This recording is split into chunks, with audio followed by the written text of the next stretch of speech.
वज़ीर-ए-आला KP के सुहेल अफरीदी ने बड़ा ऐलान कर दिया है। कहते हैं कि मेरे पास एहतजाज का ऑप्शन खुला है, कब इस्तेमाल करना है, कैसे इस्तेमाल करना है, कहां से एहतजाज शुरू करना है, इस सिलसिले में अपने कायद बानी चेयरमैन पीटीआई इमरान खान से मुलाकात करके बताऊंगा। उन्होंने ये भी बताया कि उनको एक पाकिस्तान की एक बड़ी शख्सियत ने फ़ोन किया, फ़ोन करके उन्होंने इनसे क्या कहा और इन्होंने उनसे क्या कहा, ये भी आपको आज के इस वीलॉग में बताऊंगा। लम्हा न्यूज़ के साथ मैं हूं आपका मेज़बान शहजाद मलिक। नाज़रीन, वज़ीर-ए-आज़म पाकिस्तान जनाब शहबाज शरीफ साहब ने नौ मुंतखब वज़ीर-ए-आला केपी के सुहेल अफरीदी को फ़ोन किया, उन्हें वज़ीर-ए-आला बनने पर मुबारकबाद दी। सुहेल अफरीदी कहते हैं कि मैंने वज़ीर-ए-आज़म का शुक्रिया अदा किया फ़ोन करने पर। उन्हें यह भी कहा कि मैं अपने कायद बानी चेयरमैन पीटीआई इमरान खान से मुलाकात करना चाहता हूं, लिहाजा मेरी अडयाला जेल में इमरान खान से मुलाकात का एहतमाम कर दें। कहते हैं कि मुझे इसका उनकी जानब से अभी तक कोई जवाब नहीं है। सुहेल अफरीदी कहते हैं कि जब तक अपने लीडर इमरान खान से मुलाकात नहीं कर लूँगा, नई हदायत नहीं ले लूँगा, आइंदा का लाहे अमल नहीं बता सकता। अलबत्ता इतना ज़रूर कह देना चाहता हूँ, बता देना चाहता हूँ कि मैं सुबह खैबर पख्तूनख्वा में एक एडवाइजरी कौंसल बनाऊँगा, जिसके तहत जो है वो सुबह खैबर पख्तूनख्वा के मामला को आगे बढ़ाने की कोशिश करूँगा। सुहेल अफरीदी ने यह भी बताया कि अब तक सुबह खैबर पख्तूनख्वा की नई काबीना के हवाले से वज़रा के बारे में जो मुबैना लिस्ट सोशल मीडिया की जीनत बनी हुई है उसमें कोई सदाकत नहीं है, वो लिस्ट फेक है।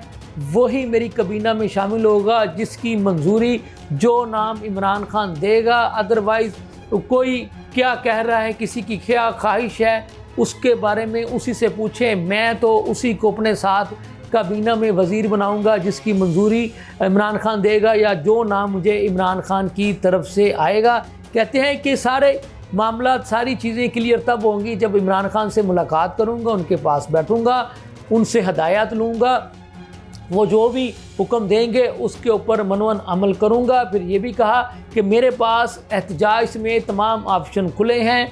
ये एहतजाज का ऑप्शन मैंने कब इस्तेमाल करना है, कहाँ से एहतजाज करना है और एहतजाज का तरीक़ेकार क्या होगा, इसके बारे में भी खुद ही तय करूँगा।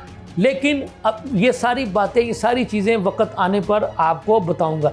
दूसरी बड़ी ख़बर ये है, बल्कि एक बड़ा ब्रेक थ्रू है, और वो ये है कि वज़ीर-ए-आज़म शहबाज शरीफ साहब के साथ वज़ीर-ए-आज़म हाउस में chairman People's Party Bilawal Bhutto Zardari की क़यादत में पीपल्स पार्टी के एक आला सतही वफ़द ने मुलाकात की। उधर वज़ीर-ए-आज़म साहब की तरफ से भी उनके साथ उनके मशीर राणा सनाउल्लाह साहब, स्पीकर पंजाब असम्बली मलिक अहमद ख़ान साहब, अताउल्लाह तारड़ साहब मौजूद थे, आहद खान चीमा साहब भी मौजूद थे वज़ीर-ए-आज़म साहब के साथ। तो इधर बिलावल साहब के साथ साबिक़ वज़ीर-ए-आज़म राजा परवेज़ अशरफ साहब, सेनेटर शहरी रहमान, नदीम अफजल चंद और नवीद कमर, ये बिलावल भुट्टो ज़रदारी साहब के साथ वज़ीर-ए-आज़म हाउस गए और उन्होंने जो है बिलावल भुट्टो ज़रदारी साहब की क़यादत में वज़ीर-ए-आज़म साहब के साथ मुलाकात की।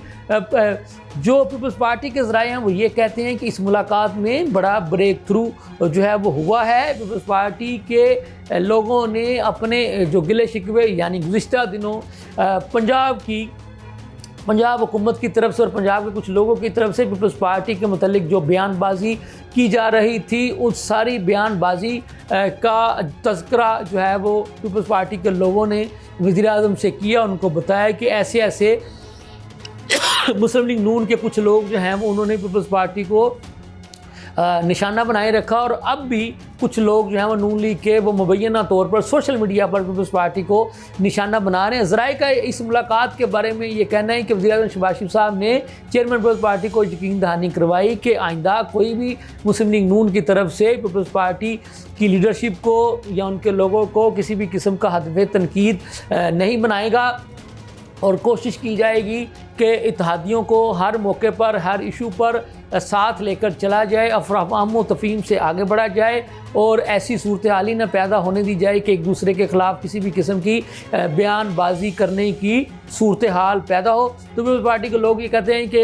इस मुलाकात में पीपल्स पार्टी के जो यानी राजा परवेज़ अशरफ साहब हैं, जो कि सेंट्रल पंजाब के जो सदर हैं, नदीम अफजल चंद साहब और सेनेटर शहरी रहमान साहबा ने खुलकर अपने तहफ़्फ़ुज़ात का इजहार किया। ये थी अब तक की ताज़ा तरीन सूरत हाल। इसके साथ ही मुझे इजाज़त दीजिए। अल्लाह हाफिज़।